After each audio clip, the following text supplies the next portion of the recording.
जुलाई 2024 में एक लैपटॉप खरीदना है, 40 और 50 हज़ार का बजट है, तो ये वीडियो काफ़ी सही रहेगी। इस वीडियो में आपको ऐसे ही लैपटॉप बताऊंगा जो सबसे ज़्यादा वैल्यू फॉर मनी है। Hello guys, I am Vishal from Techzone. कल अब शुरू करते हैं। वीडियो में आगे बढ़ने से पहले कुछ बातें मैं आपको क्लैरिफाई कर दूं कि जो 40,000 और 50,000 का बजट है आज की डेट में, अब जुलाई में जैसा कि मैं देख रहा हूं बहुत सारे लैपटॉप के प्राइसेस ड्रॉप हो चुके हैं।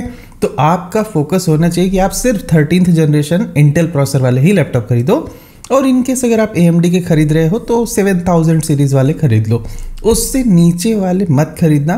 क्योंकि अब जुलाई 2024 के हिसाब से देखा जाए तो अब इंटेल 14th जनरेशन के भी लैपटॉप्स आने शुरू हो जाएंगे कुछ दिनों में। तो अभी 12th जनरेशन या फिर 11th जनरेशन के लैपटॉप लेने का कोई फ़ायदा नहीं है। मैं देख रहा हूँ कि बहुत सारे इवन 11th जनरेशन के प्रोसेसर वाले लैपटॉप भी अच्छे से बिक रहे हैं, तो उन्हें आपको अवॉइड करना है क्योंकि बहुत ही बड़ा सिग्निफिकेंट डिफरेंस है। इसलिए इस बात को ध्यान में रख के ही मैंने ये वीडियो बनाया है। जो भी लैपटॉप मैंने इस वीडियो में इंक्लूड किया है सभी में ये मेक श्योर किया है कि 13th जनरेशन का प्रोसेसर हो, अच्छी से अच्छी रैम मिल जाए, आपको IPS डिस्प्ले वगैरह भी मिल जाए। कुछ में ऐसा हो सकता है कि हाँ IPS ना हो, लेकिन उसमें कुछ एडिशनल एडवांटेज होना चाहिए। क्योंकि अगर आप डिस्प्ले पे कंप्रोमाइज़ कर रहे हो तो आपको हो सकता है अगर ज़्यादा रैम मिल जाए या ज़्यादा स्टोरेज मिल जाए तो उसका फ़ायदा मिलना चाहिए।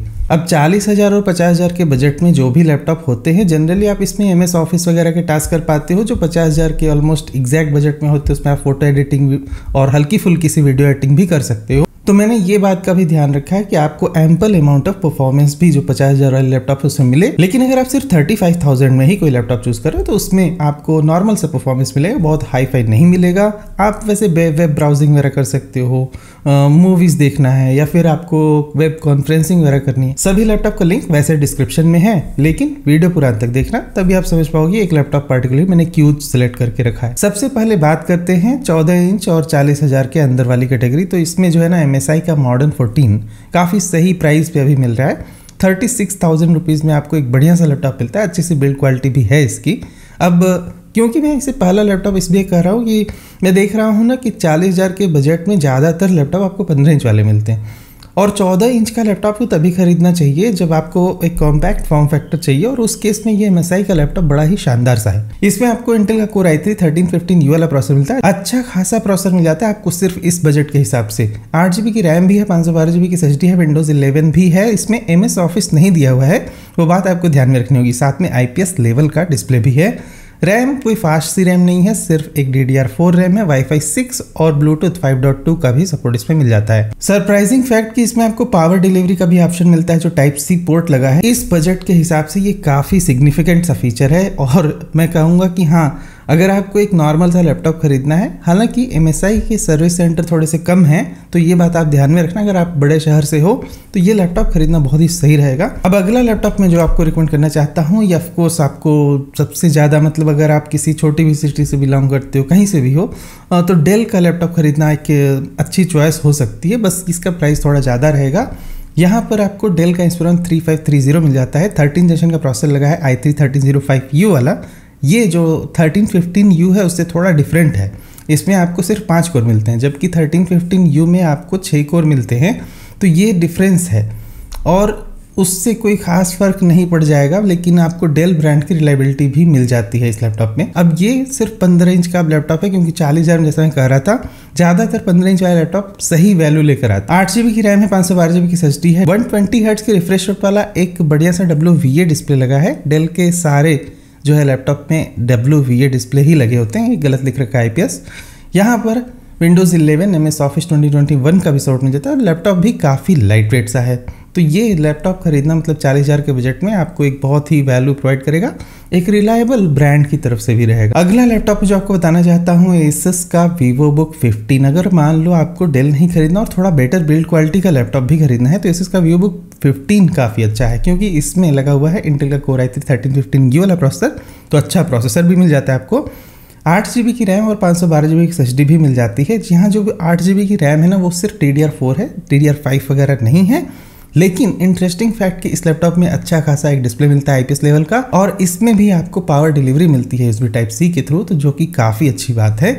और इस लैपटॉप में भी जो डिस्प्ले वगैरह लगाया गया है वो IPS लेवल का हो जाता है। और साथ में ही इस लैपटॉप की बिल्ड क्वालिटी, डिजाइन वाइज भी ये सब कुछ काफी सही है। विंडोज 11 और MS ऑफिस का प्री इंस्टॉल्ड होकर सपोर्ट मिल जाता है, तो वहां भी आपको कोई चिंता करने की जरूरत नहीं है। अगला लैपटॉप मुझे आपको रिकमेंड करना चाहता हूँ Lenovo का ThinkBook 15। इस लैपटॉप को रिकमेंड करने का मेरा सबसे बड़ा पर्पज ये है कि अगर आपको डिस्प्ले पे प्रायोरिटी रखनी है और बजट भी बहुत कम है तो ये लैपटॉप खरीदना काफ़ी अच्छी चॉइस रहेगी, क्योंकि इसमें एक IPS डिस्प्ले लगा हुआ है। इसमें Ryzen 3 का प्रोसेसर लगा है, तो प्रोसेसर पे थोड़ा ऑफकोर्स आपको कंप्रोमाइज़ करना पड़ रहा है। वो भी Ryzen 3 जो लगा है ना 7330U वाला प्रोसेसर लगा है, तो लेटेस्ट तो है, लेकिन हाँ अभी Ryzen 3 के प्रोसेसर जो इंटेल के Core i3 वाले हैं उससे थोड़े कमजोर होते हैं। जैसे कि वहाँ पर 4.5 GHz की मैक्सिमम फ्रिक्वेंसी होती है इंटेल में, जबकि यहाँ पर आपको सिर्फ 4.3 GHz मिलती है। और प्लस इसमें 4 कोर होते हैं, जबकि इंटेल 1315U में आपको 6 कोर मिल जाते हैं। तो ये जो है थोड़ा डिफरेंस है, बस यहाँ रैम भी जो है DDR4 ही लगाई गई है।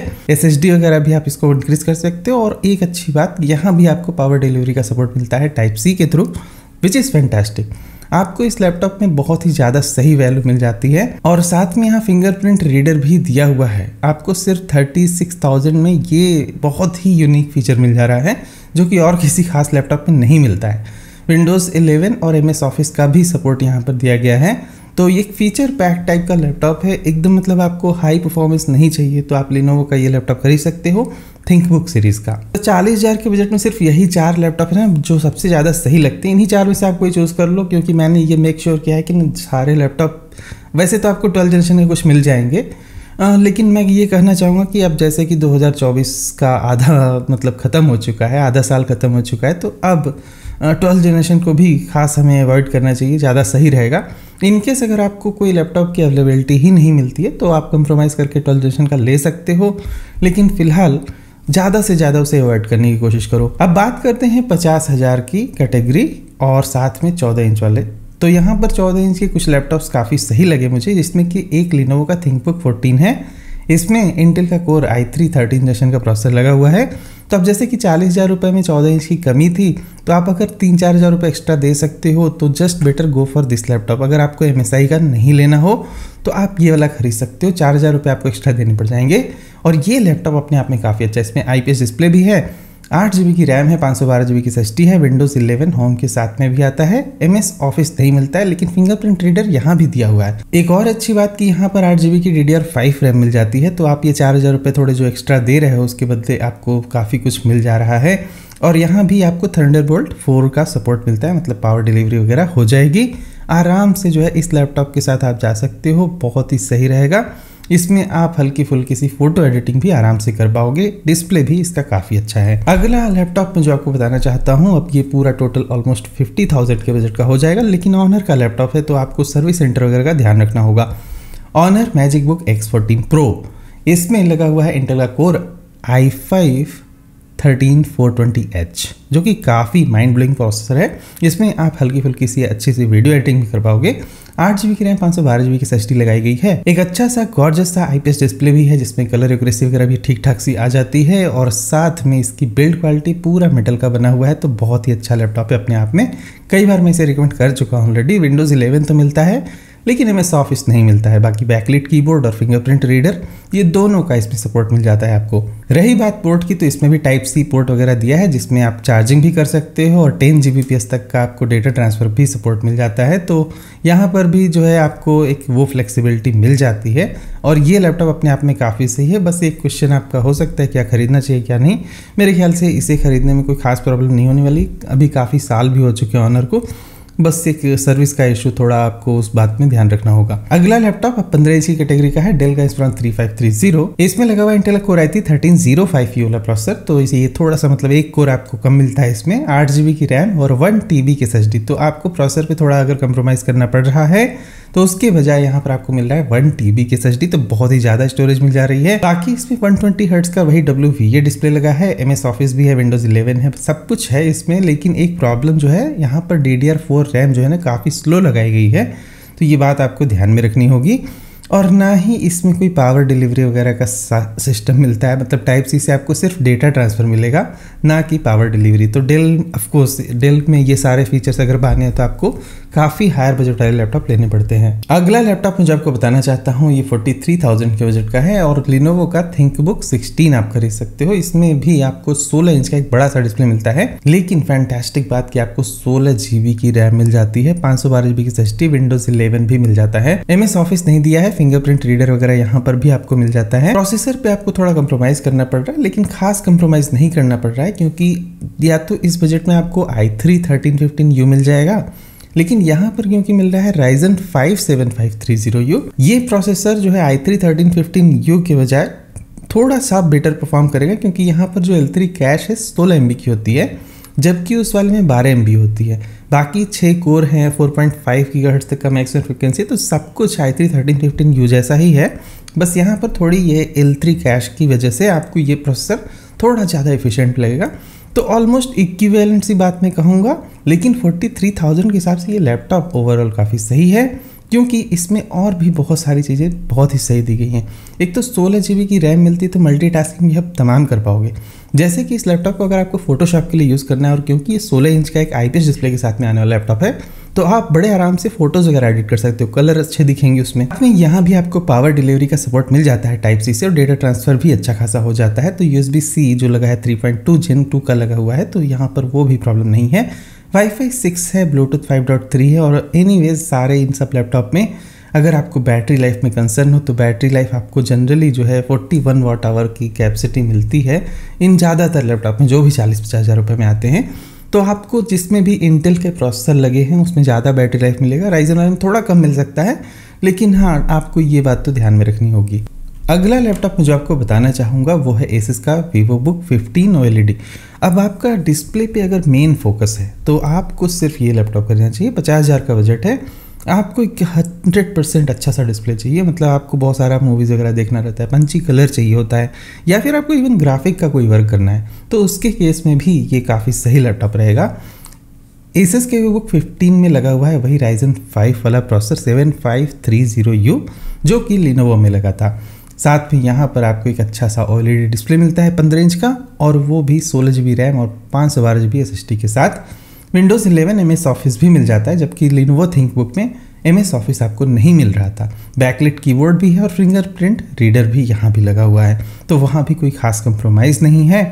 50 Wh की इसमें बैटरी कैपेसिटी मिल जाती है, तो एक अच्छी बात है यहाँ पर Asus की ये वाली लगी मुझे, इसलिए मैंने इसको शॉर्टलिस्ट किया था, क्योंकि ये सबसे लॉन्गेस्ट बैटरी लाइफ वाला लैपटॉप हो जाएगा। और साथ में USB 3.2 वाला भी सपोर्ट यहाँ पर दिया गया है, पावर डिलीवरी भी है, तो आपको चार्जिंग वगैरह करने में भी कोई दिक्कत नहीं होने वाली। जैसा कि इसकी डिस्प्ले की एक और ख़ास बात है कि 100% DCI-P3 कलर गेमेट है और 600 निट्स की जो है पीक ब्राइटनेस है, तो आपको कलर एक्यूरेसी में भी कोई प्रॉब्लम्स नहीं होने वाली है। अब 16 GB की रैम के साथ में Adobe Photoshop जैसे एप्लीकेशन आप इसमें आराम से चला पाओगे, और जैसा कि डिस्प्ले अच्छा है तो वो एडिट भी आप अच्छा कर पाओगे। और अगला लैपटॉप में जो आपको बताना चाहूँगा, ये अगेन जो है Lenovo का IdeaPad Slim 3 है।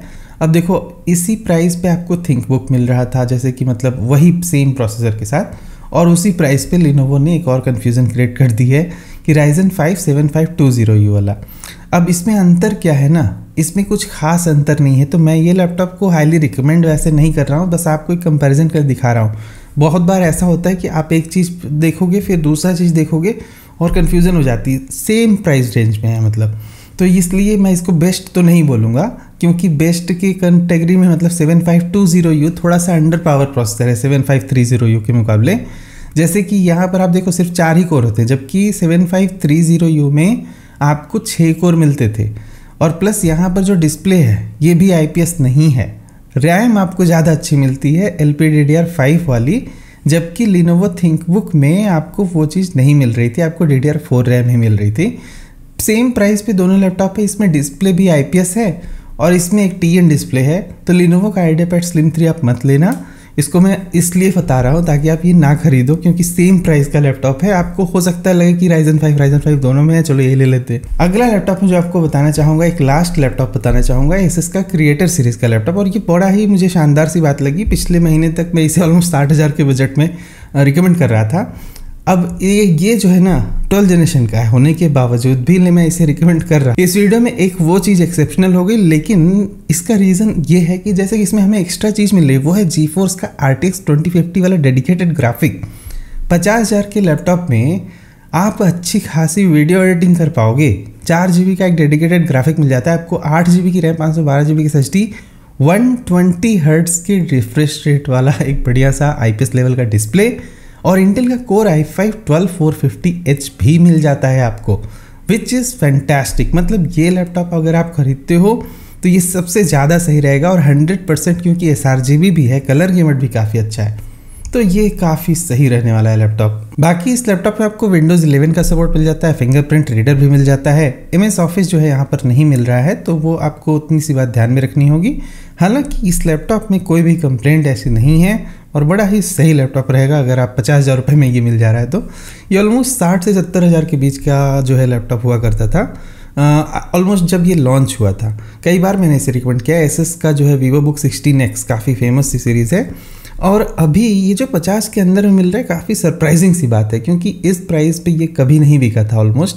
अब जुलाई 2024 में ये चीज़ मिल जा रही है तो definitely you can go for it. अगर आपको वीडियो एडिटिंग करनी है just go for this laptop only, और बाकी सब में आप वो काम नहीं कर पाओगे, यहाँ डेडिकेटेड ग्राफिक भी है। फिलहाल इस वीडियो के लिए इतना ही। लिंक सभी लैपटॉप का वीडियो के डिस्क्रिप्शन में है। मिलते हैं अगले वीडियो में कुछ और इस टॉपिक के साथ। तब तक के लिए goodbye, thank you for watching, will see you again there.